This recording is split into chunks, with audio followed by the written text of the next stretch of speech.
Saúde, amada igreja, na paz do Senhor Jesus. Podemos nos assentar. Povo abençoado. Com muita alegria que eu retorno a essa casa. Talvez alguns aqui me conheçam, mas eu estive aqui recém-convertido, há muitos anos atrás. Cheguei nessa igreja recém-convertido, com aquele primeiro amor que nós cantamos agora, e um amor que nunca se apagou, graças a Deus, só tem aumentado.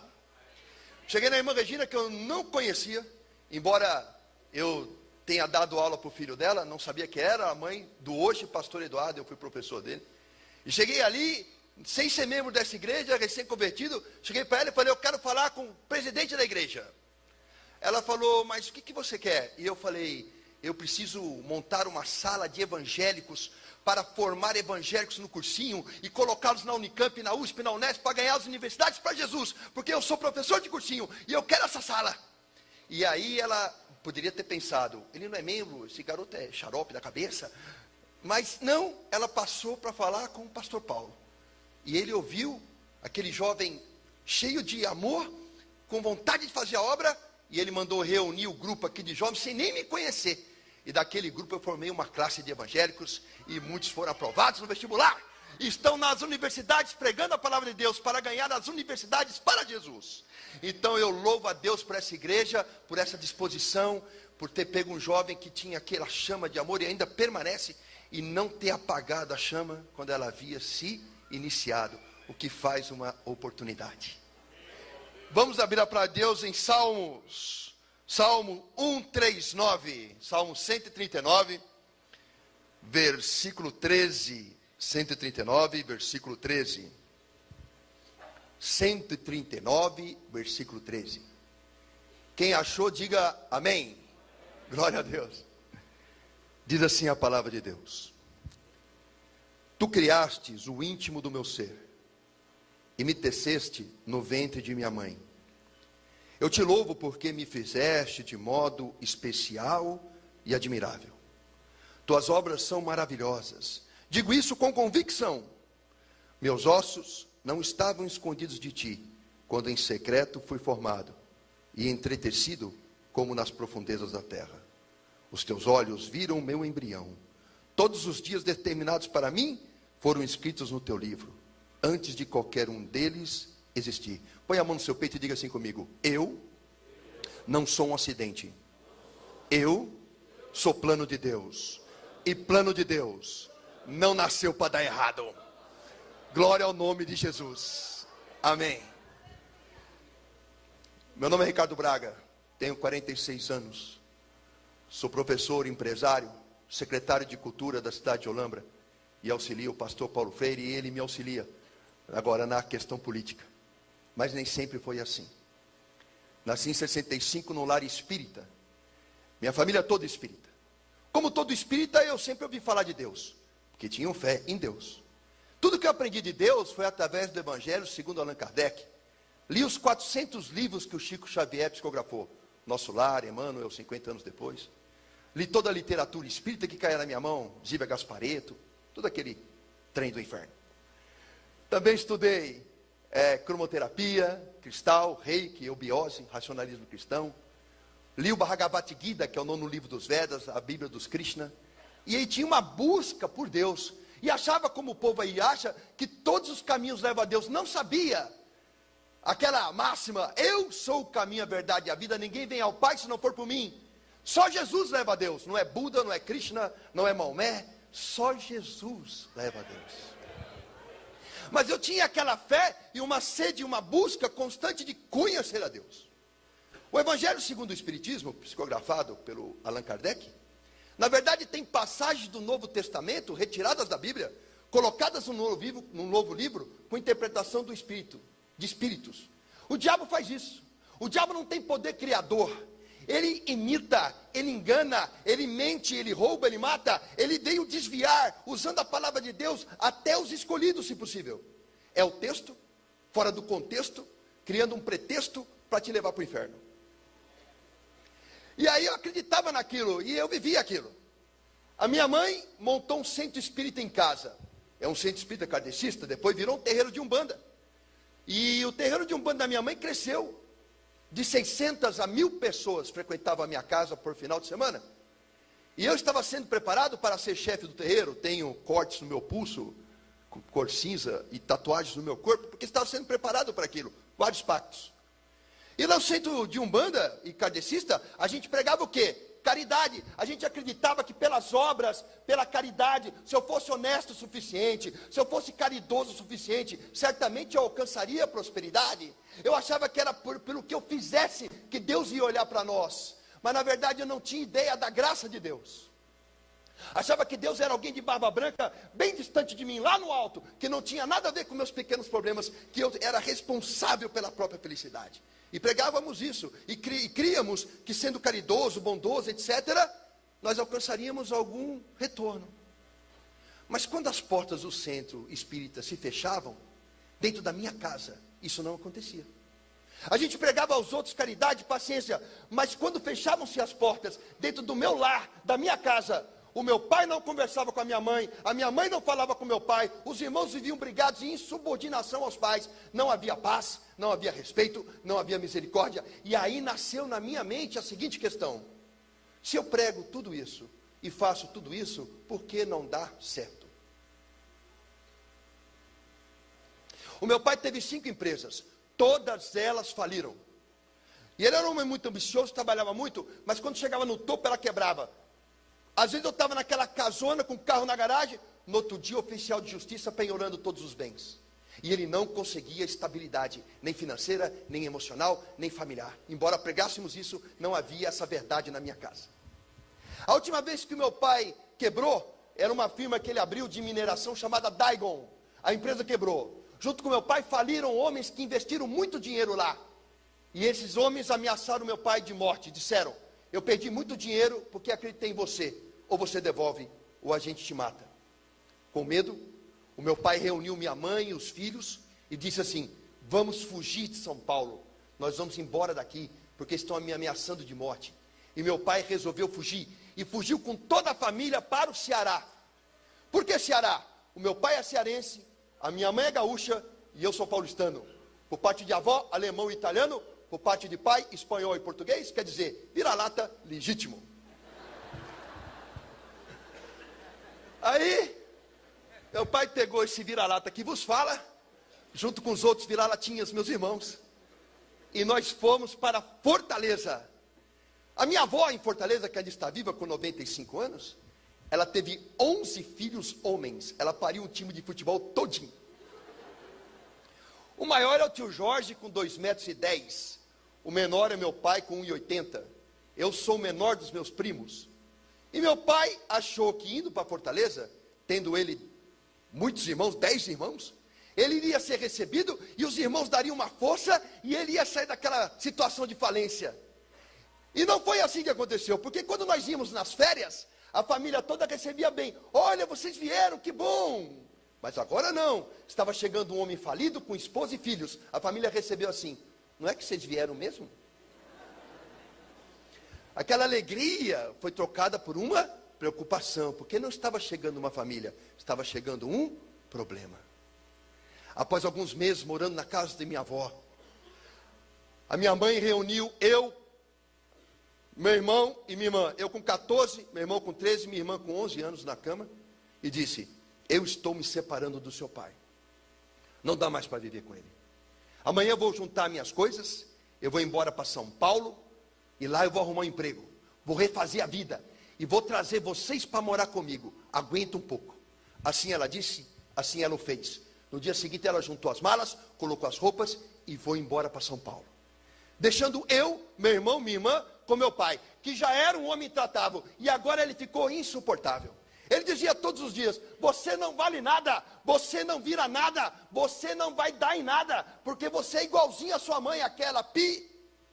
Quando eu tinha dinheiro, eu tinha família. Agora que eu não tenho dinheiro, eu não tenho família. Para que eu fui casar e ter esse monte de desgraçado dependendo de mim? Com 14 anos eu ouvi essas palavras de maldição, e no meu coração nasceu mágoa. A mágoa virou ressentimento, o ressentimento virou raiva, e a raiva virou ódio. Eu tinha ódio do meu pai. Escrevia para minha mãe relatando todos os momentos de angústia e decepção. Escrevia semanalmente, semanalmente ela respondia, porque minha mãe era a referência de amor, que se fora. Aí escrevia semanalmente e as cartas dela começaram a demorar para vir, um mês. Depois as cartas começaram a vir semestralmente e depois anualmente.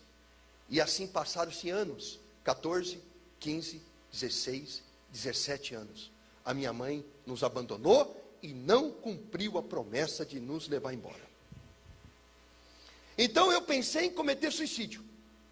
Fui para o quintal da minha casa, desesperado, não aguentando mais aquela pressão, humilhação constante diária, e eu bebi veneno de planta. Só que o veneno da planta, ele tinha amônia, e na hora que eu coloquei a boca, a amônia me queimou as mucosas, e eu cuspi.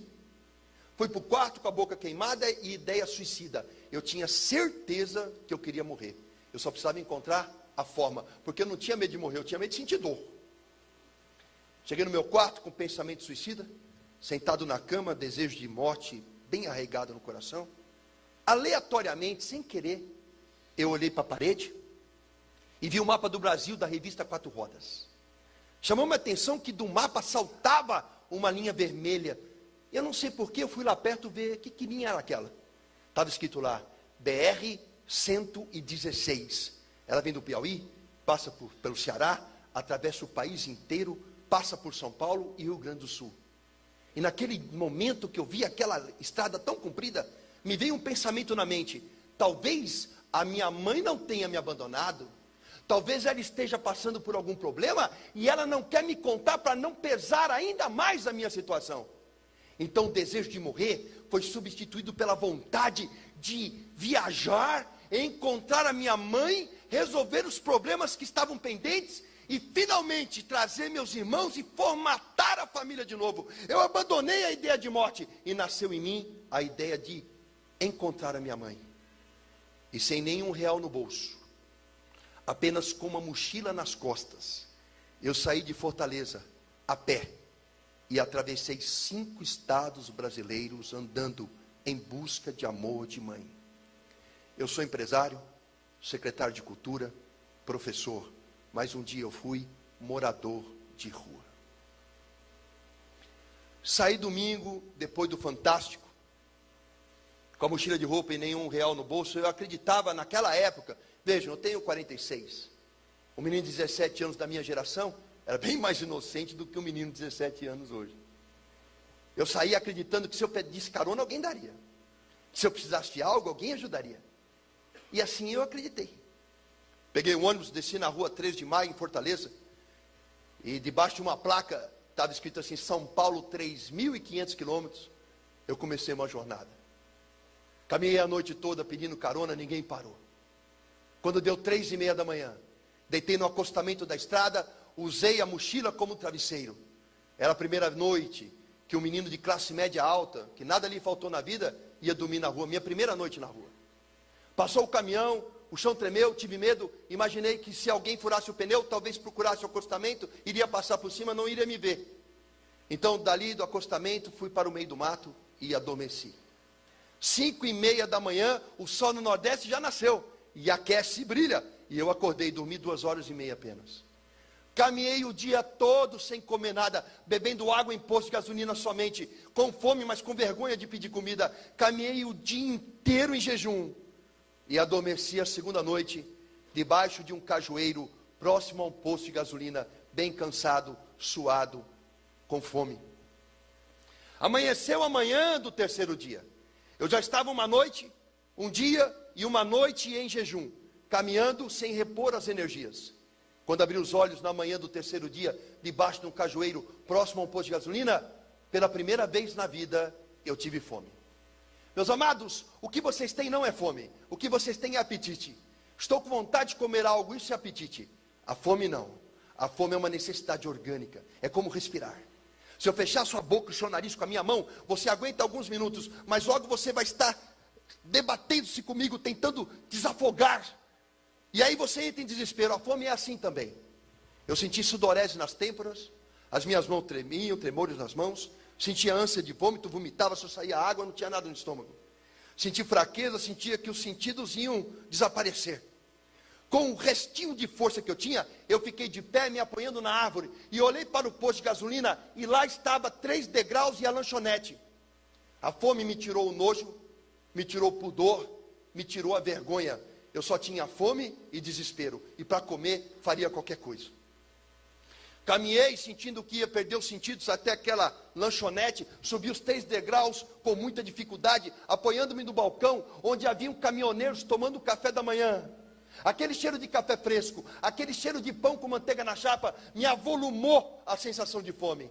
Então o moço veio em minha direção e eu disse: moço, estou faminto, estou com muita fome, eu venho de muito longe, eu estou para desmaiar na sua frente, o senhor tem alguma coisa para eu comer? Ele gritou comigo dizendo: essa hora, mal abri, já tem gente pedindo, é o dia todinho, gente pedindo. Oh, meu querido, abri agora, estou atendendo esse povo, volta outra hora. Quem tem fome, meus amados, não tem outra hora para voltar. Caminhei apoiando-me na parede com a minha mão, sentindo que ia desfalecer. Quando a parede acabou, tinha uma calçada estreita, acompanhando todo aquele corredor do posto, aquela parede comprida, e no meio da calçada, um latão de lixo. De lá saiu o cozinheiro cheio de pratos com resto de comida, provavelmente da janta da noite anterior. E ele jogou aquela comida no lixo. Caminhei até o lixo. Fiz uma concha com a minha camiseta, disputando comida com baratas e formigas. Eu enchi minha camiseta de arroz, de bisteca de porco parcialmente mastigada e tudo que eu encontrei. Dei 6 passos para fora daquela lata de lixo. Sentado no chão de terra, eu, pela primeira vez na vida, um menino de classe média alta, estava revirando lixo para almoçar. Eu comi pouco, porque o meu estômago estava muito pequeno, muito tempo em jejum. O pouquinho que eu comi já deu uma sensação de saciedade. Tive um sono incontrolável. Deitei do lado e dormi por 6 horas consecutivas no chão. Quando eu abri os olhos e acordei, sem que eu fizesse força, de forma inesperada, eu comecei a lembrar das vezes na minha vida em que eu tive alimento e eu nunca agradeci. Lembrei de uma vez que eu cortei uma mão papaya e ele estava machucado e eu gritei com a minha mãe. Eu disse: mãe, você não compra uma fruta que presta, todas as frutas que você compra estão estragadas. Lembrei uma vez que eu fui comer um arroz e eu gritei com a minha mãe. Falei: mãe, esse arroz é de ontem, não dá para fazer um arroz novo, tem que comer essa porcaria. E eu comecei a chorar, não porque eu havia comido lixo. Eu comecei a chorar porque eu me vi pela primeira vez. E quem eu vi, eu não gostei. Eu me reconheci mimado, arrogante e ingrato. E chorava de vergonha de mim mesmo. Essa noite você levantou, essa manhã você levantou, tomou café, almoçou, está aqui. Se você se alimentou, isso é manifestação do amor de Deus pela sua vida. Mas o que Deus tem com isso? Eu comprei minha comida? Eu faço a minha comida? O que Deus tem com isso? Eu sou biólogo, professor de biologia, tenho mestrado em bioquímica, sou biomédico, filósofo e pedagogo, tenho 4 faculdades. Só para descobrir que eu não sei nada. Deus é que sabe. Mas essa folhinha aqui tem clorofila. Quando a luz do sol bate nessa folhinha, ela quebra a molécula de água. A molécula de água é H2O, hidrogênio e oxigênio. Quando a luz bate na água que está nessa folha, o oxigênio é liberado. Você respira agora esse oxigênio que essa folha liberou. O sol está dando oxigênio para você respirar. Quando o oxigênio é liberado, sobe o hidrogênio. O hidrogênio entra no meio do gás carbônico e transforma-se em açúcar, C6H12O6. Açúcar é a base da alimentação de todo ser vivente. E o nome disso que eu falei é fotossíntese. Energia não se cria, energia não se perde, energia se transforma. Deus transforma a luz do sol através de uma folha em pão, em carne, em frango e faz você alimentar essa manhã. Não foi o esforço físico, o teu suor do trabalho que te deu alimento. Foi a bênção que caiu do céu. É a luz do sol transformada em comida. É um milagre da fotossíntese. Você próprio é fruto de um milagre. Deus cuida de você porque você comeu essa manhã. E assim, nós muitas vezes almoçamos, jantamos, damos graças a Deus naquele dia, mas nós devemos, naquele alimento antes de comer, mas nós devemos dar graças a Deus por todo o alimento que nós colocamos na boca. Precisou que eu revirasse uma lata de lixo para entender essa verdade. Muitas coisas aconteceram e o tempo é curto, então vou me prender a 3 coisas. Caminhei muitos dias e muito longe, e dias sem tomar banho, dias e dias sem escovar os dentes. A cada dia que eu passava, eu ia me transformando num morador de rua, cada vez mais sujo. E aí o que acontecia? Ia enfraquecendo. A perna inchava, o tornozelo inchava, o joelho inchava. Cada picada de inseto, cada arranhão de árvore infeccionava. Ia emagrecendo, perdendo peso rapidamente. Nesse estado de coisas, quando eu parava para descansar, nem que fosse 5 minutos, para ficar de pé, tinha um ritual. Eu tinha que ficar de 4, de joelho, me apoiar em alguma coisa, levantava com dores, pernas trêmulas, andava mecanicamente, até que a musculatura aquecia, então eu engretava uma marcha automática. Assim eu cheguei no estado da Bahia, e o norte da Bahia, extremamente pobre. Até aquele dia eu encontrava posto de gasolina para pedir comida, ou revirar uma lata de lixo, ou beber água numa torneira. Mas no norte da Bahia, um posto de gasolina era muito distante do outro. 47 graus de temperatura, você via aquele asfalto, aquela fumaça sair do asfalto, transformando a paisagem quase numa miragem. Um calor insuportável, o pé cozinhando no tênis, eu querendo água para beber, e um posto de gasolina muito distante do outro. Seguia aquele asfalto preto, eu subia aquelas colinas, e eu falava, no alto dessa colina eu vou ver um posto, pelo menos para matar minha sede. Mas quando eu chegava lá em cima, eu só via mais asfalto. Achando que eu ia desfalecer, caminhando, ouvindo apenas o som dos meus passos, ouvi um forró, uma música. E eu pensei, tem música, tem gente. Saí da estrada em direção à música, caminhei numa bicada no meio do sertão, e lá na frente encontrei uma chácara linda, maravilhosa. Haviam vários carros novos ali, havia um cheiro de churrasco no ar, estava havendo uma festa. Cheguei no portão daquela casa, chique, com carro chique, uma festa cheia de gente, bati palma, toquei campainha, uma senhora apareceu, e eu disse, minha senhora, eu venho de muito longe, estou com muita sede, muita fome. A senhora tem alguma coisa para eu comer e beber? Ela estava segurando um churrasco com uma mão, bebida na outra, e disse, ô meu filho, eu estou dando uma festa, passa outra hora. Dali eu me afastei do portão, dei uns 6 passos para frente, e decidi, não, eu vou insistir. Voltei, toquei a campainha, bati palma, ela olhou para mim, viu que era eu, retornou seu corpo, soltou os cães que vieram latindo ao portão. Fiquei tão desnorteado com aquela situação, que ao invés de retornar pelo caminho da onde eu vim, eu virei à direita e caminhei a esmo, desnorteado. Lá na frente, encontrei uma casa paupérrima, do lado de um cajueiro, uma casa de pau a pique, pau trançado, com barro pisado na parede, um balanço de pneu, 4 crianças seminuas brincavam ali, debaixo daquela única árvore, uma casa paupérrima. Parei na porta daquela casa, que era menor do que eu, e abri em 2, bati palma. Lá dentro apareceu uma senhora, pequenininha, acho que não tinha nem 1,5 metros, vestidinho de alça, pés no chão, pano amarrado no cabelo, o rosto dela tinha rugas profundas, como se fosse um papel amassado. Ela tinha a boca desfalcada de dentes, poucos dentes na boca. E ela disse, fala moço. Eu disse, a senhora tem alguma coisa para eu comer e para beber? Eu venho de muito longe, estou com muita fome e muita sede. Para falar a verdade, eu estou para desmaiar na sua porta. Ela falou, entra. Eu passei por uma sala que não tinha piso, era só barro pisado. Na sala também não tinha móveis, uma cadeira sequer não tinha, apenas redes enroladas e penduradas na parede. Passei pelo único quarto da casa cuja parede não chegava ao teto, que era feito de palha de carnaúba, nem telha tinha. A porta do quarto era uma cortina que corria num barbante. Cheguei à cozinha, onde tinha um único móvel, uma mesa de madeira e 2 bancos tipo de igreja sem encosto. Um fogão a lenha, uma prateleira, única prateleira, com 4 cabaças ali. Essa mulher com alegria, diga comigo, alegria. Ela colocou um prato de aço esmaltado, gasto na minha frente. Me deu uma colher de alumínio na minha mão direita. Ela pegou uma caneca de alumínio amassada, fez um tibum numa água barrenta e salobra, a única água que ela tinha, e deu para eu beber.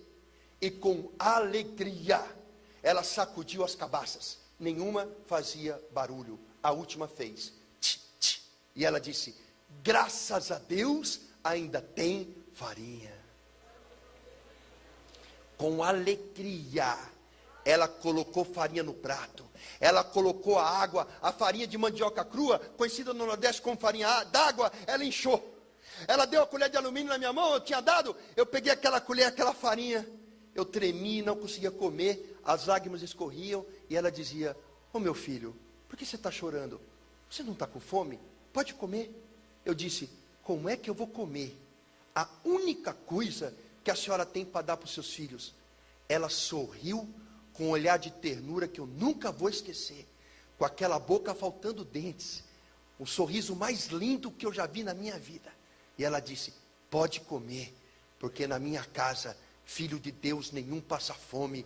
Amanhã Jesus dá mais. Até aquele dia eu tinha ouvido falar de fé, mas eu nunca tinha visto fé. Hebreus 11 diz que fé é a certeza das coisas que não se veem, a certeza das coisas que se esperam. Obrigado, querido. Isso é fé. Até aquele dia eu tinha ouvido falar de fé, alguém que tem fé, mas eu nunca tinha visto alguém viver a fé. Aquela mulher tinha todas as razões para olhar para as circunstâncias e desanimar. Ela tinha o rosto envelhecido, ela não tinha beleza na sua boca.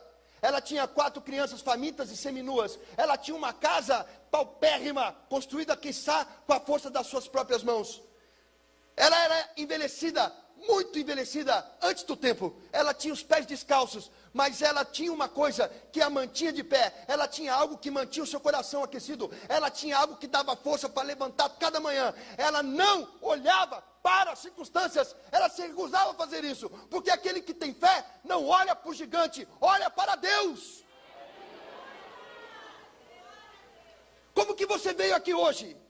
Desanimado? Será que você entrou pelas portas dessa igreja abatido por um problema? Esse problema não é maior do que o teu Deus. Aquele que olha para o problema, que se prende às circunstâncias, ele é amedrontado, acuado por ela. Mas aquela mulher disse aquela frase: na minha casa, filhos de Deus nenhum passa fome, porque amanhã Jesus dá mais. Portanto, ela tinha os olhos de águia, os olhos dela estavam na fé em Deus. Ela tinha um olhar acima dos problemas. E da onde vinha aquela ternura no olho? Da onde vinha aquele sorriso, aquela alegria genuína? Da fé e do Espírito que habitava no corpo dela, aquecendo o seu coração, tirando os olhos dela da circunstância, dizendo: filha, viva pela fé, viva pela fé. Em nome de Jesus. Peguei minha mochila, comi, peguei minha mochila, dei a ela, disse: nenhuma dessas roupas te serve, essa mochila não serve para a senhora, mas a senhora aceita, é a única coisa que eu tenho, a senhora pode vender, pode trocar, faça o que a senhora quiser. Ela aceitou. Saí daquela casa, só com a camiseta, shorts, um tênis que já quase não existia, e voltei para a estrada alimentado. Caminhei muitos quilômetros, passei por muitos lugares.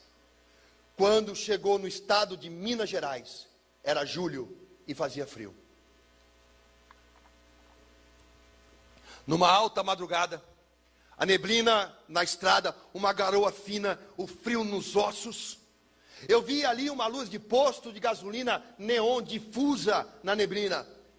E eu pensei: eu preciso encontrar um lugar para dormir essa noite, porque o frio vai me matar. Caminhei apressado até aquele posto, a chuva engrossou um pouquinho, todo molhado. Eu deitei do lado de uma bomba de combustível, recolhendo meus braços para dentro da camiseta. Quando lá de trás, sem que eu percebesse, veio o vigia do posto e me chutou as costas gritando: pingaiada! Isso é hora de um pinguço vir dormir aqui no posto. Eu não sei se você já tomou um chute nas costas, uma bolada ou caiu. O fato é que quando a gente leva uma pancada nas costas, o ar nos falta, nós não conseguimos respirar. Eu não conseguia responder nada a ele. E ele dizia: olha aí, não consegue nem ficar de pé. não consegue falar, está bêbado. E pisou na minha cabeça, pisou nas minhas costas, chutou minhas costelas. E eu saí com a cara no chão, me arrastando para fugir daquela surra, até depois da marquise do posto, quando ele parou de me bater, porque a chuva havia engrossado. Com o rosto em lama, fui até um pneu de um caminhão, com dores, fome, frio, fiquei de pé. Dei a volta pelo posto de gasolina, lá atrás, pelo meio do mato. Entrei no banheiro, sujo de posto. E do lado de uma privada, cheia de excremento humano, tinha sua descarga quebrada. Peguei papel de enxugar a mão, peguei papel higiênico, coloquei dentro da camiseta para tentar me aquecer. Fechei o ferrolhinho com a mão. Olhei para o teto e comecei a chorar. Porque eu lembrei que todos os dias da minha vida, eu tinha uma cama, eu tinha um cobertor, e eu tinha um travesseiro, e eu tinha uma família, e eu nunca disse muito obrigado, Deus. Se você tem um colchão para dormir hoje, você agradeça a Deus. Nada contra você ter o melhor colchão, querer a melhor cama, querer a melhor casa, o melhor carro, nada contra, mas tudo contra você não agradecer a Deus pelas coisas que você tem. Porque se você tem algo, isso é manifestação do amor de Deus por você.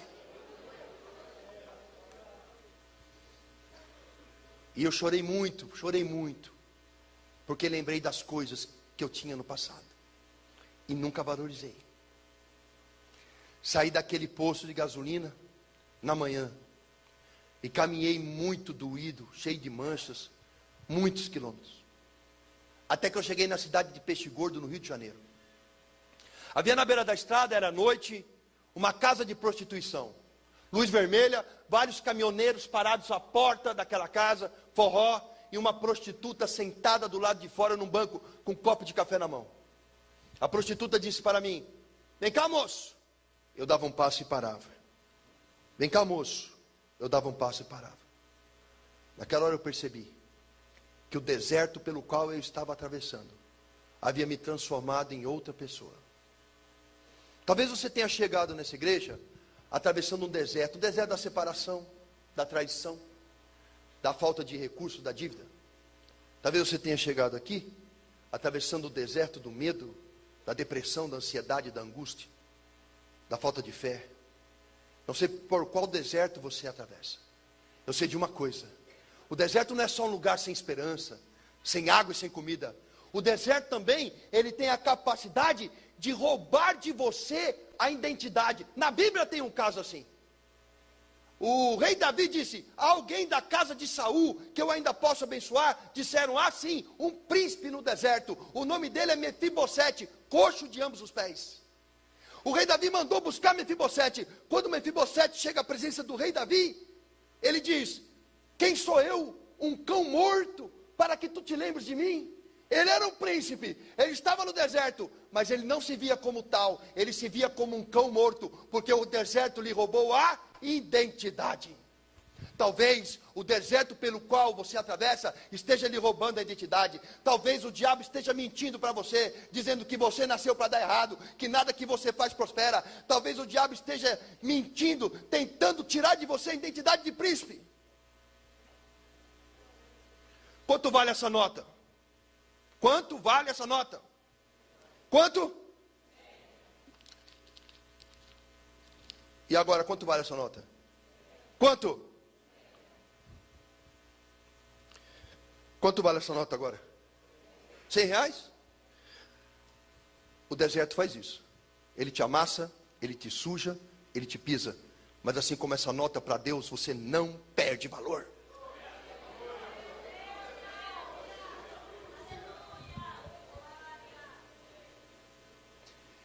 E a prostituta me chamou. E eu sentei do lado dela. E ela me deu um café. 5 minutos que ela conversou comigo, ela disse: você fala bem, você é estudado. Eu estudei nos melhores colégios de São Paulo. Ela falou: o que você está fazendo na rua? Contei a minha história.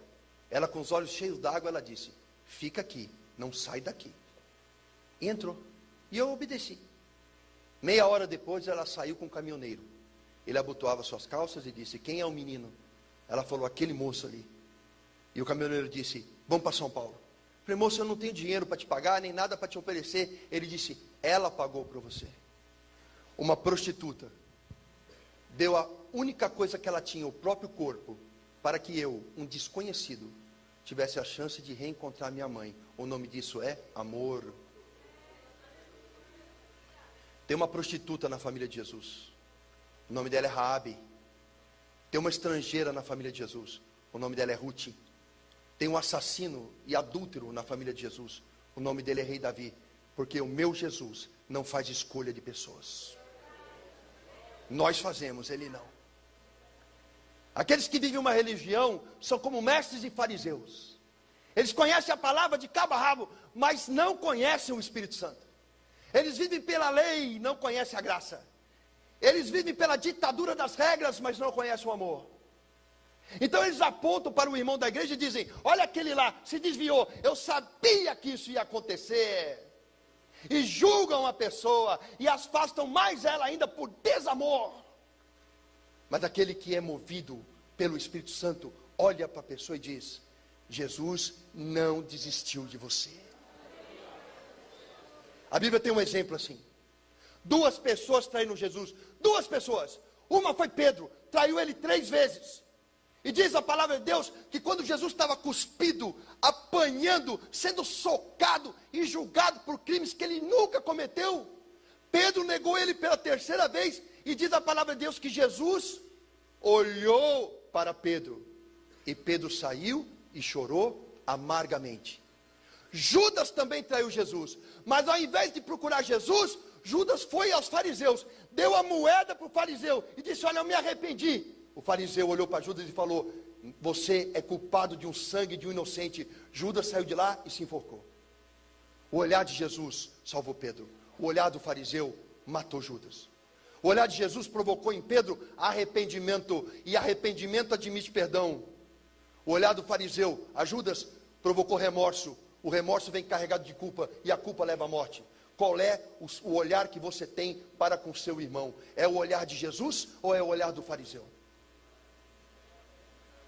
Se você olhar para o seu irmão com religiosidade, você olha com o olhar de fariseu e leva ele à morte.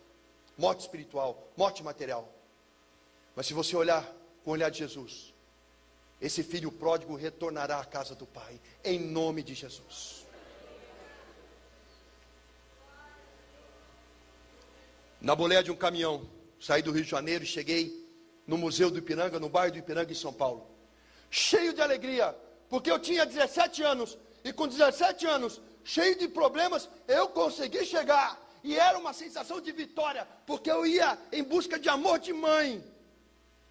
Cheguei na alta madrugada, tinha lá um cidadão na calçada, eu cerquei, ele desviava, eu disse: moço, calma, eu só quero uma informação. Ele disse: qual é a informação? Eu falei: onde fica o Minhocão? General Olímpio da Silveira, Avenida São João. Ele falou: você está tão longe. Eu falei: o senhor não sabe onde é que eu venho. E assim, de pergunta em pergunta, cheguei no Minhocão, caminhei até o fim dele, cheguei lá embaixo, General Olímpio da Silveira, final do Minhocão, Cardoso de Almeida, achei o prédio do minha avó, conhecia pela fachada, prédio sem elevador, alta madrugada, meti a mão na maçaneta, abriu, sem porteiro, 2º andar, apartamento 21, toquei campainha várias vezes, a luz de fora acendeu, minha avó olhou pelo olho mágico, não sabia que era eu, não me reconheceu, tinha que falar o nome da família todinha para ela saber que era eu. Aí a minha avó, sabe o que ela fez? Ela abriu a porta e ela não olhou para nada. Ela me abraçou e me beijou. Como estão sendo tratados os idosos na sua casa? Um dia, nossos heróis envelhecem. Quando nós temos 8 anos de idade e uma mão grande e larga de um pai segura a nossa, a gente sente aquela segurança de que nada vai acontecer porque tem aquela proteção. Mas um dia essas mãos vão ficar assim, ó, trêmulas. Elas vão ter rugas e manchas. Aquele homem vigoroso que aos 40, 50, 60 anos batalhava tanto pelo pão de cada dia, vai andar assim, ó. Ele não sabe nada de iPad, de iPod, ele não se interessa por essas coisas. Ele quer ver o programinha de televisão dele, ele quer ter um tempo dele. Ele repete as coisas porque não lembra nem do que ele acabou de dizer. Reclama e geme o tempo todo. E nós, porque não estamos acostumados a ver nossos heróis fracos, porque achamos que eles estão fracos, embora eles não estejam. Nós deixamos de visitá-los. Nós abandonamos pai, mãe, avô e avó ao esquecimento. Quando alguém lembra do idoso na casa, é no dia de festa, vai lá, pega ele, leva, põe ele no canto da mesa e ninguém conversa com ele, afinal de contas fala devagar. Repete, tem assunto que não me interessa. Alguém lembra, fala lá, avó, o que você comeu? Você quer um prato de comida? Alguém faz um prato de comida, dá para a avó. E a avó fica contemplando 4, 5 gerações que vieram dela. A coluna da casa está abandonada no seio da família. Mas se algum dia acontecer com você de você perder tudo, de você ficar sujo, doente, miserável, é naquele corpo alquebrado e dolorido, naquelas mãos trêmulas que abrigam o mesmo espírito que te pegou no colo no primeiro dia de vida, que você vai encontrar a força e o amor para ficar de pé. Porque minha avó não olhou para a minha sujeira, minha avó não olhou para a minha miséria, minha avó não olhou para os meus problemas, a minha avó só me abraçou e beijou. Como estão sendo tratados os idosos na sua casa? Eles merecem um lugar de honra. E não é uma opção, é uma ordem. Amarás o Senhor teu pai e tua mãe, para que teus dias sejam prósperos na terra. É um mandamento. Minha avó mandou eu tomar banho, e eu fui. E eu cheguei no banheiro e tirei a roupa. E pela primeira vez me vi nu. Não enxergava a cor da minha pele. Eram placas e placas de fuligem, de gordura. Olhava para o meu cabelo empastado, comprido. Gustavo, olhava lá, meu cabelo empastado e comprido. Olhei meus dentes no espelho, eu não enxergava a divisão entre eles. Passava a língua, era uma crosta. Fui fazer xixi, saiu sangue. Abri o chuveiro, aquela água quente, o primeiro banho, quente. Aquela água quente caía, ela não me esquentava só a pele, mas me esquentava os ossos. Fazia o sabonete no corpo, fazia pouca espuma, tamanha era a sujeira. O mesmo com o shampoo, saía aquela água preta pelo ralo. Eu apoiei as mãos na parede e chorei, porque todos os dias da minha vida eu tive um banho quente e eu nunca disse muito obrigado, nunca.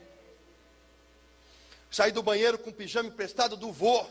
Fui até a cozinha, era alta madrugada, minha avó não fazia comida há muito tempo, ela comia de marmita do restaurante, e ela fez o quê? Umas torradas com queijo, e orégano, e azeite, e fez um todão quente.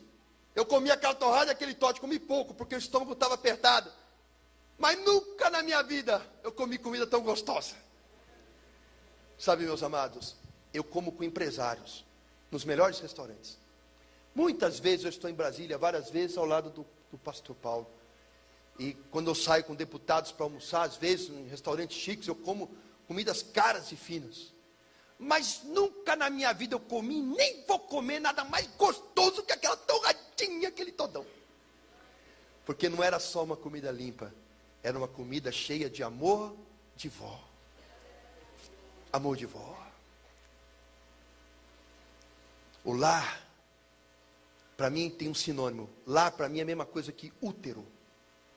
É um lugar em que você se protege, é um lugar de acalanto, é um lugar de descanso. E muitas vezes é o lugar que nós mais manifestamos a nossa ira.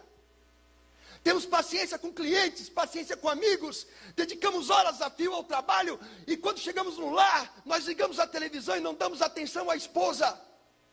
Nós não olhamos um filho que cresce, porque nossos olhos estão sedentos de uma novela, e nós não olhamos para o lado.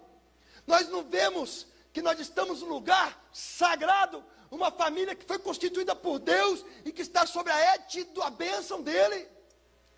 E nós lá descarregamos o nosso ódio, o nosso cansaço, maldizemos os que nos querem bem.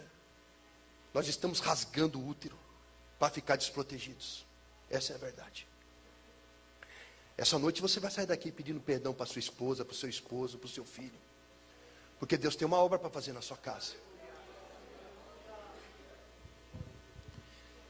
E aí minha avó colocou um colchão no chão fino. E eu deitei naquele colchão, muito tempo dormindo no chão, em cima de pedra. Quando eu deitei naquele colchãozinho fino, parecia que meu corpo não parava mais de afundar. Olhei para o teto e pensei, hoje não chove na minha cabeça. Dormi profundamente, seguro. Quando abri os olhos de manhã, minha mãe estava sentada no sofá, olhando para mim. Pulei nela, abracei, agarrei, beijei, quase sufoquei. Choramos juntos, soluçamos juntos. E ela disse: meu filho, por que você fez essa loucura? Falei: mãe, não sei qual é o problema que você está passando, mas eu vim resolver. Me põe no médico, me ajuda a ficar forte, eu vou juntar com a senhora, nem que eu tenha que vender limão no sinal. Nós vamos ganhar dinheiro e nós vamos trazer meus irmãos, fazer a família junta de novo. E ela olhou para mim e falou: filho, não estou passando por problema nenhum não. Só que eu casei de novo. E o homem com quem eu casei não quer que você more comigo. Minha mãe estava me rejeitando pela segunda vez. Só que essa vez doeu mais. Porque eu arrisquei a vida para ouvir que eu não podia ser amado.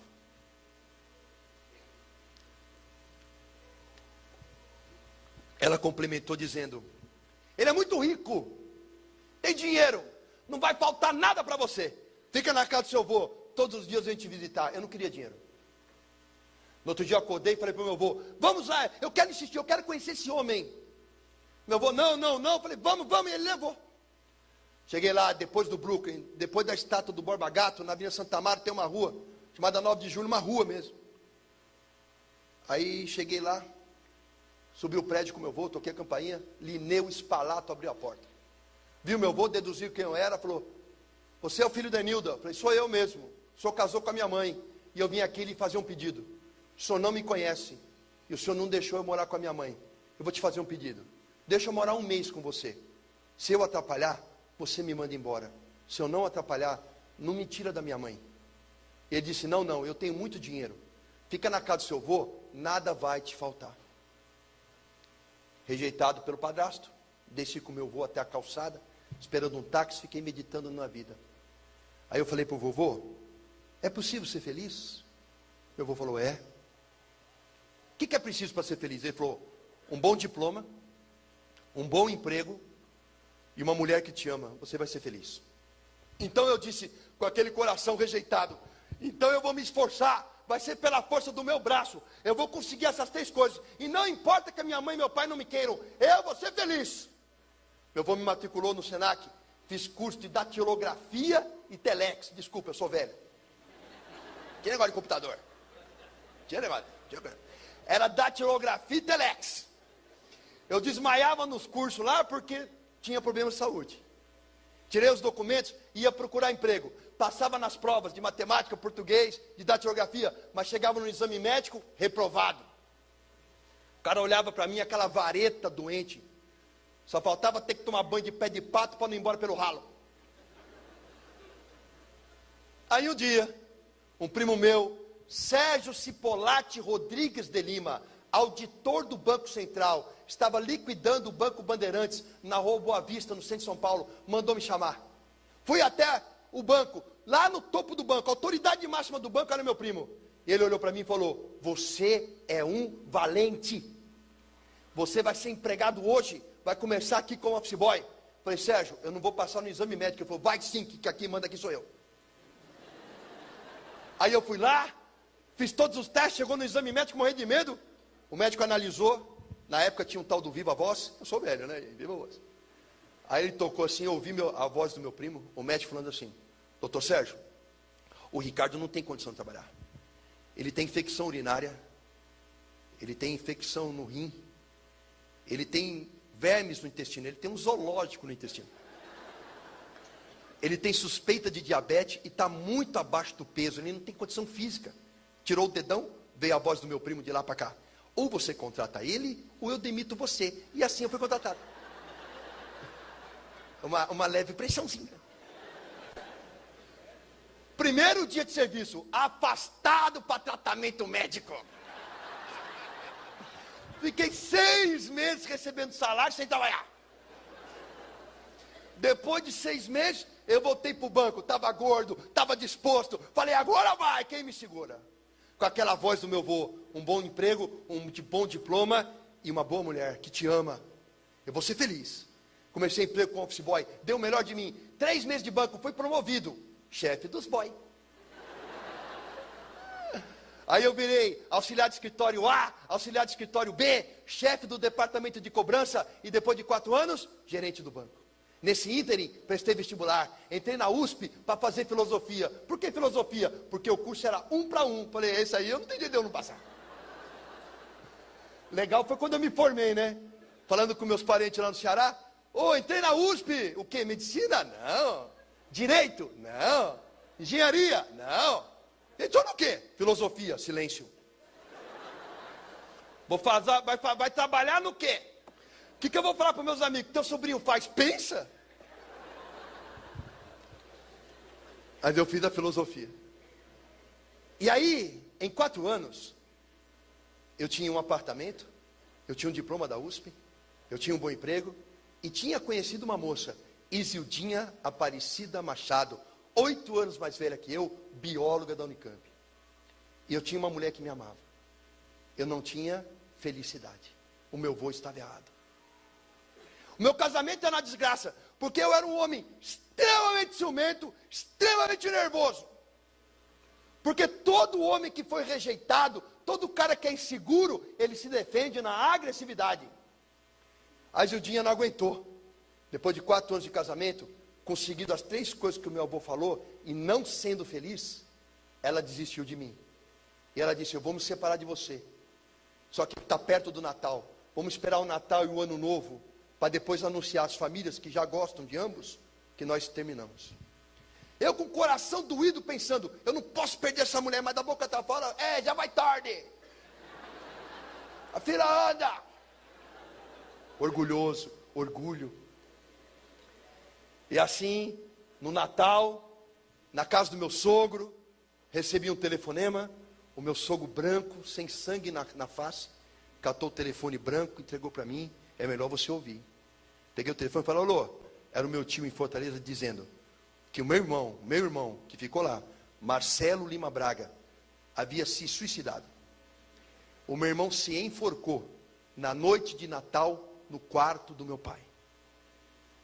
Peguei o carro do meu sogro, fui até o aeroporto de Congonhas, minha mãe já estava me esperando. No avião, indo para Fortaleza, ela dizia assim, quem matou meu filho? Eu falei, mãe, não sei. Morreu de acidente? Foi doença? Eu não tinha coragem de dizer para ela que o filho dela tinha se enforcado. Chegou no aeroporto em Fortaleza, vi a família, eu contei, mãe, o Marcelo tirou a própria vida. Minha mãe deu um grito e caiu no chão. Fomos ao velório, meu pai veio na minha direção, eu soquei meu pai. Os meus tios pularam em cima de mim. O tio Jorge médico me deu uma injeção, eu apaguei. Quando abri os olhos, eu estava no apartamento onde o meu irmão havia se enforcado. Era madrugada. O meu pai estava encostado na porta, olhando a parede que o meu irmão se enforcou, fumando um cigarro atrás do outro, porque o chão estava cheio de bituca. Eu queria sair daquela cama e jogar meu pai pela janela, porque o ódio que eu tinha dele era um ódio de morte. Não consegui. Quando o dia amanheceu, levantei da cama, o meu pai e eu nos cruzamos no corredor, eu olhei para o olho dele, vi um homem destruído, e eu apontei o dedo para ele e falei, bem feito. Eu pensei em te matar essa noite, mas eu quero que você morra devagar, de remorso. O meu irmão deixou um menino, Gustavo Ventura Braga, com 2 anos de idade, lá em Fortaleza, ele morreu e deixou um filho. A minha mãe falou, volta sozinho para São Paulo, avisa o teu padrasto que eu não vou. O teu irmão deixou um filho que está sem pai, eu vou cuidar desse menino. E minha mãe ficou em Fortaleza para cuidar do neto. E eu voltei para São Paulo sozinho, novamente separado de minha mãe. Cheguei em São Paulo, casamento terminado, irmão suicida, mãe no Ceará. Desisti de tudo, larguei o emprego. Dividimos o apartamento em 2 na venda do divórcio. Peguei todo o dinheiro que tinha e trocava a noite pelo dia. Nas noites de São Paulo, sem trabalhar, vivia de uísque e cerveja nas boates de prostituição. Trocava a noite pelo dia. A minha esperança era que alguém, numa briga de bar, desse uma facada em mim, desse um tiro em mim.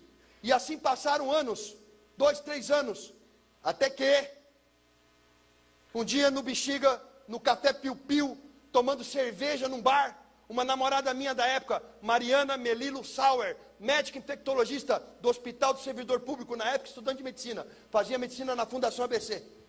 Ela chegou até meu ouvido e disse, seu pai infartou, morreu. Eu levantei um brinde na mesa com um copo de cerveja na mão e disse, vamos brindar. Todo mundo brindou comigo, estão brindando a quê? Eu falei, a morte de um desgraçado. Esse era o meu coração. Resolvi abandonar tudo, largar São Paulo, largar tudo, largar a namorada também. Porque quem está no mundo pensa assim: está com problema no casamento? Troca de mulher. Está com problema no emprego? Arruma 10 empregos. Ora, se o problema está dentro de você, para onde você for, você leva consigo. Problemas não servem para você fugir dele, servem para você enfrentá-los. Prestei vestibular, porque eu tinha uma boa base de estudo. Entrei na Unicamp no curso de biologia, sem um tostão, quebrado, destruído, acreditando que eu devia morrer. Fui morar na moradia de estudante, que é de graça. Peguei a bolsa do Vale Alimentação, que a Unicamp dá para quem não tem dinheiro para comprar comida, para comer no bandejão. Peguei uma bolsa emprego, para ganhar um salário mínimo, trabalhando por semana na Unicamp. Fazendo biologia, com 6 meses de curso. Arrumei emprego de professor no COC. Professor estagiário. Passei 6 meses dando aula, os alunos fizeram abaixinado para me contratar como professor definitivo. Virei professor de cursinho. Salário, 14 mil reais por mês. Dando aula onde? Campinas, Franca, Ribeirão, Vinhedo. Total de alunos que eu dava aula por ano, 5 mil. Entrava em sala de aula com 300 alunos para dar aula. Fiquei famoso. Os alunos adoram o professor, exaltam o professor. Eu tinha um belo de um salário, aluguei uma bela casa, comprei um belo carro, ia viajar, gastava 6 mil reais por mês em uísque. Saía com todas as alunas que me dessem mole. E são muitas. Porque a aluna dá mole para o professor, pode ser bonito, feio, baixo, alto, não se interessa. E eu tinha tudo que o mundo diz, que se você tiver, você vai ser feliz. Eu tinha fama, eu tinha dinheiro, eu tinha bom uísque, eu tinha bens materiais, eu tinha as mulheres mais lindas que eu conseguia encontrar, e eu só não tinha alegria. O mundo mente aí fora para o povo, dizendo: se conseguir as coisas vai ser feliz. Só quem é capaz de curar um coração e preencher um espaço é Jesus. E assim a minha vida começou a ser transformada. Porque num dia na Unicamp, bêbado, com os pés em cima de uma caixa de cerveja, de calção sem camisa, com as minhas tatuagens expostas, numa mesa cheia de médicos e biólogos, passa uma crente, uma filha de Deus Altíssimo, uma evangélica que veio do encontro com o Senhor Jesus. Ela não tinha uma Bíblia debaixo do braço, ela não pregou a palavra para mim, ela só passou. E ela estava tão cheia do Espírito, que quando ela olhou para mim, o meu olhar cruzou com o dela segundos. E eu vi naquela mulher algo diferente, uma paz, uma alegria, uma coisa que eu não conseguia definir. E parecia que ela não pisava no chão, mas ela andava em nuvens. E eu perguntei ao povo que estava na mesa: quem é essa moça? Disseram-me: é Elaine Peters. Mas ela estuda biologia? Sim, ela está aqui. Mas como é que eu nunca vi ela? Não, ela não vai para balada nenhuma, ela é crente. E eu olhei assim e pensei: como uma pessoa que estuda biologia na Unicamp pode ser crente? Crente é coisa para ignorante. Eu li a Bíblia já, eu li a Bíblia. Acreditar que o mar se abre, que o sol para, que o machado flutua e que o sujeito fica 3 dias dentro de um peixe é coisa para louco. Isso é alegoria. Ela não pode ser crente. Mas na verdade eu estava incomodado com o que ela tinha no olhar. Levantei daquela mesa, eu falei: eu vou falar com essa mulher de Bíblia, eu vou dar um nó na cabeça dela, porque eu estudei Aristóteles, Heráclito, Platão, Dionísio, estudei Jean Paul Sartre, estudei Simone de Beauvoir, Nietzsche, Freud, Karl Marx, eu li o Capital. Eu falei: eu vou pegar essa mulher, mas eu vou dar um nó na cabeça dessa crente. Vou lá, cheio de cerveja, cheguei do lado da crente, Helene, ela cheia do Espírito, e eu cheio de cerveja. Adivinha quem ganhou? Aí eu cheguei: Helene, você chama Helene, né? Pô, chama Cepacol. Meu apelido é Cepacol, por causa do meu queixo. Aquele boneco do Cepacol queixudo. Alguns alunos me chamam de Buzz Lightyear do Toy Story. E outros do Senhor Incrível agora, né? Aí eu cheguei para Helene e falei: Helene, criticando. Falei: você é crente? Ela deu 3 pulinhos para o lado e falou: graças a Deus. Eu não falei nada, mas eu pensei: crente e louca. Eu falei: Helene, eu quero conversar sobre a Bíblia. Eu já li a Bíblia todinha. Eu não vou conversar com você não, você está bêbado. Quando é que nós vamos conversar? Outro dia nós conversamos. Passou uma semana, a Helene não saía do meu pensamento. É Deus trabalhando. Aí encontrei com ela na Unicamp e corri. Helene, vamos falar da Bíblia hoje? Ela falou, não, você está bêbado. Quando você estiver bom, a gente conversa. Eu falei, filha, eu estou bêbado todo dia, eu não vou acordar. Ela falou, eu estou orando e Deus vai preparar o momento. E preparou. Uma semana depois, andando em Barão Geraldo, eu vi um restaurante por quilo. Tive vontade de entrar e entrei. Nunca tinha entrado lá. A Helene estava comendo. Ela olhou para mim, ela fez aquela cara de não, o mala, né? Eu fui lá, sentei na frente dela, falei, Helene, não bebi nada.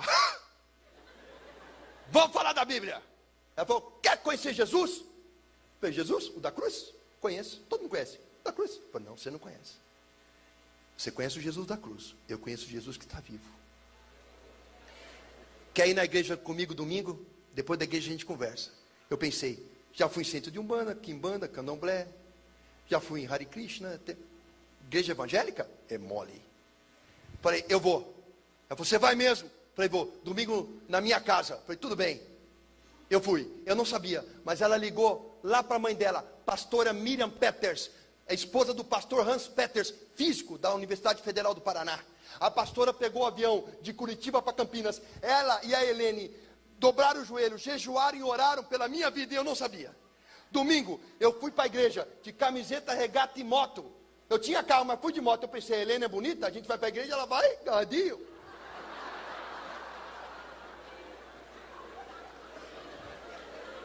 Esse era o meu coração.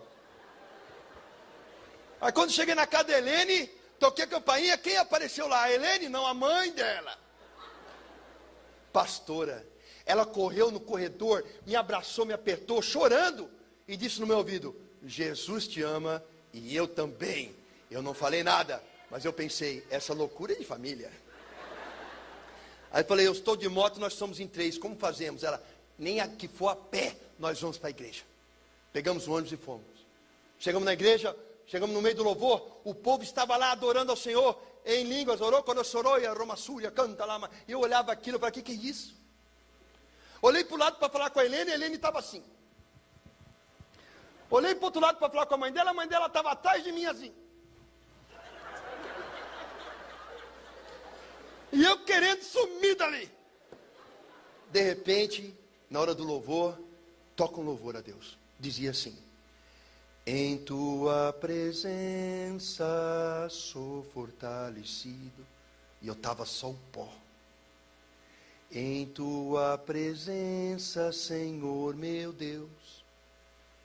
Em tua presença é onde devo estar, quero estar. Eu senti um tremor por dentro, como se meus órgãos estivessem tremendo. Me deu uma vontade de chorar incontrolável. Comecei a vir aquele choro do fundo de minha alma.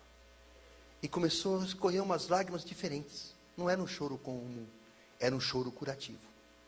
Numa igreja em que eu não conhecia ninguém, eu saí correndo no meio de um corredor. Parei na frente do púlpito, abri meus braços e coloquei o rosto no solo. A pastora Márcia Perucci mandou parar o culto.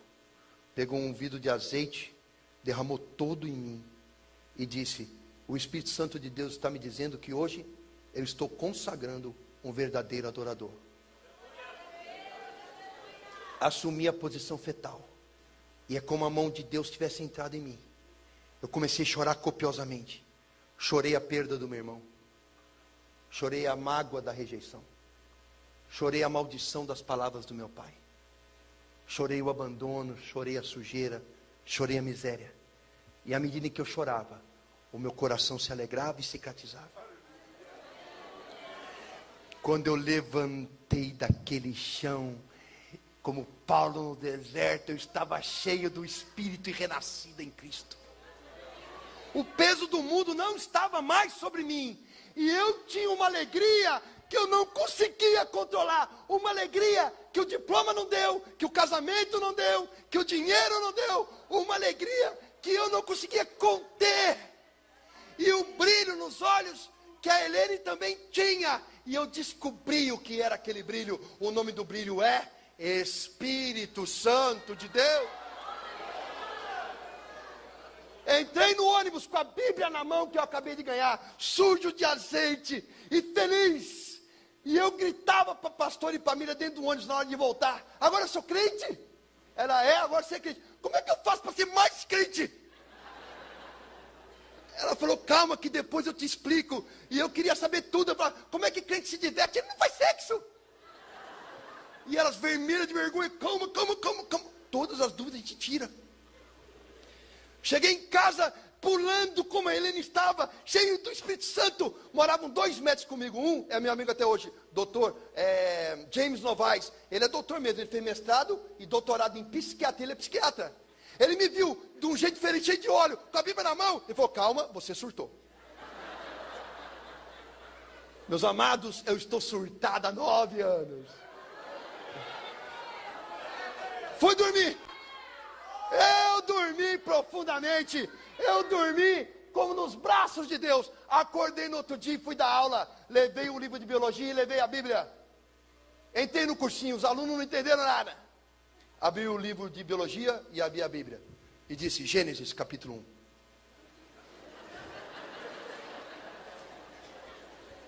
E a terra é vazia e sem forma. Biologia. No começo a terra era um conglomerado de gases tóxicos, unidos por um centro de gravidade, vazia de vida e sem forma. A Bíblia está certa. Gênesis capítulo 1.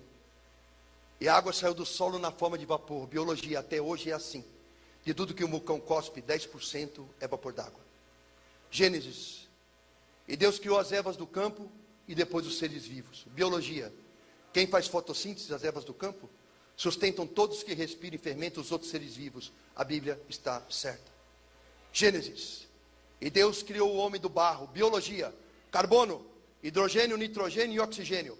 Formaram a primeira molécula orgânica, um ácido nucleico, em meio aquoso no barro. A Bíblia está certa.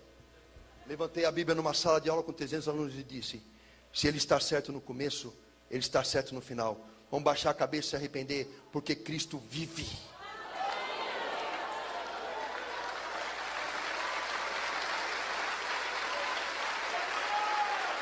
Cristo vive. Cristo é ressurreto.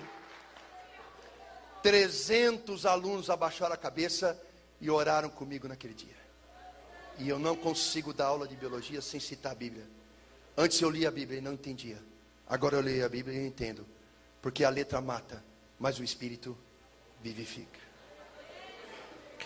Eu vejo filosofia na Bíblia, eu vejo religião na Bíblia, eu vejo arte na Bíblia, eu vejo ciência na Bíblia. A religião crê, a ciência comprova, a filosofia questiona e a arte expressa. 4 linhas do pensamento em busca de uma só verdade, caminho e vida: Jesus. Eu estudei filosofia, biomedicina, biologia, pedagogia, só para descobrir que eu não sei nada. Que em cada linha da Bíblia revelada pelo Espírito Santo guarda mais mistério que eu sou capaz de entender. Não se estribe no seu próprio entendimento. Busque comunhão com o Espírito e Ele refará os seus caminhos. Como terminou? Minha mãe tem 71 anos de idade. Ela mora comigo. Ela é convertida. Não lhe falta nada. Eu dou tudo a ela. Eu cuido dela. Porque no meu coração, eu nem lembro que ela me rejeitou. Ela só sabe o que é ser amada e cuidada. O filho do meu irmão Gustavo Ventura Braga é convertido. A minha irmã é convertida. A minha sobrinha Isabelle Braga é convertida. Porque está escrito: tu e tua casa serão salvos. Na igreja do Nazareno, com meus amigos pastor Josimar e Alex, Deus falou no meu coração para eu voltar e encontrar aquele moço, meu padrasto, lá atrás de São Paulo. Pedi perdão a ele. E eu fui, 20 e poucos anos se passaram. Ele morava no mesmo lugar. Toquei a campainha, o Lineu abriu a porta e viu que era eu, me abraçou e chorou muito. E aí ele falou: o que você veio fazer aqui? Eu disse: eu vim te pedir perdão, porque eu te odiei muito.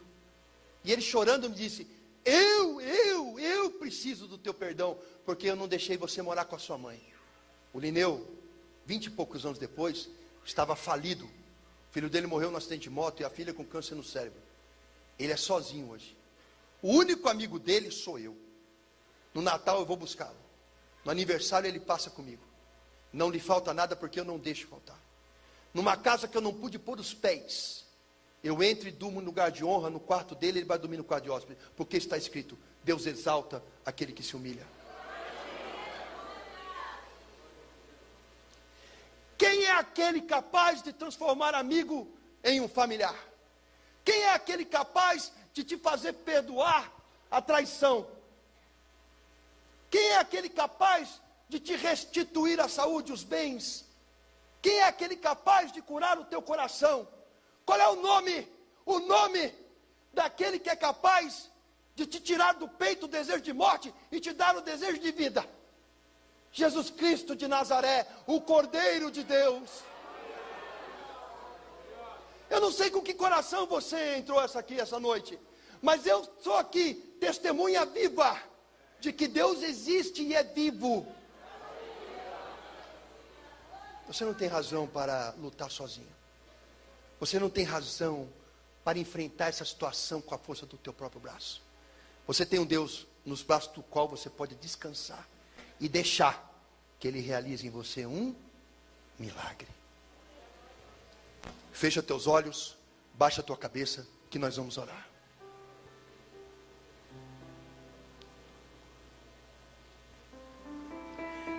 Eu não quero que você pense mais nada agora. Esquece que tem alguém do seu lado. É só você e Deus. Busca na sua mente a pessoa de Jesus. Você pode imaginá-lo no Sermão da Montanha, você pode imaginá-lo no lombo de um jumento, você pode imaginá-lo nascendo numa manjedoura, você pode imaginá-lo no barco, discursando a multidão. Você pode imaginá-lo saindo da sepultura ressurreto, com as marcas de chagas na mão. Imagine Jesus como Ele estiver se mostrando a você agora. Fique preso a essa imagem. Não ligue para quem está do seu lado. A palavra de Deus diz que quando 2 ou mais se reúnem em teu nome, Ele está no meio de nós. Portanto, o Espírito Santo está aqui agora. Traga à sua mente o seu problema. Talvez seu pai e sua mãe tenham rejeitado você desde o ventre. E o diabo está falando na sua cabeça há anos, dizendo: você não merece, você não vale nada. Mas nessa noite Deus está dizendo a você: ainda que teu pai e tua mãe te rejeitem, eu não me esquecerei de ti, porque o teu nome está marcado na palma da minha mão.